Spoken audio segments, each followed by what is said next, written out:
It's important that we don't get frustrated with people in our team that aren't understanding what you already know or aren't as skilled as what you are.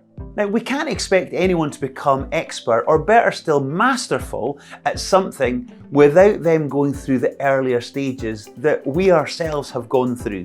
Our job is to help recognize where people are and then break things down into manageable steps and then train and support them and then give them sufficient opportunity to practice, which of course includes failing and learning.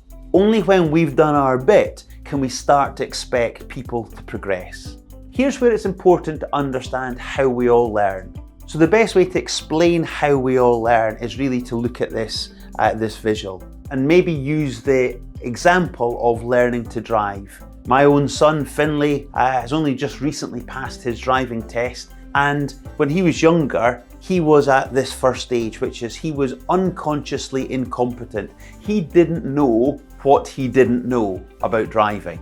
And then as he kind of got past his 17th birthday and then went to do his driving lessons, he then became very consciously incompetent. He then started to realize what he could not yet do.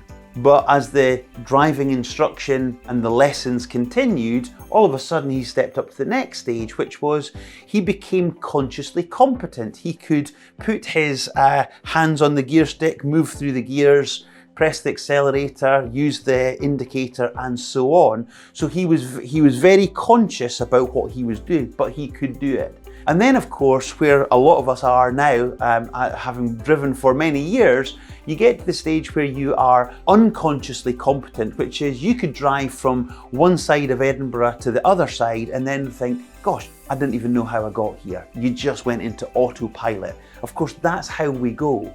And then of course, there is another stage up from that, which is world-class mastery. And again, the Formula One drivers, using this analogy, are the ones that are at that point.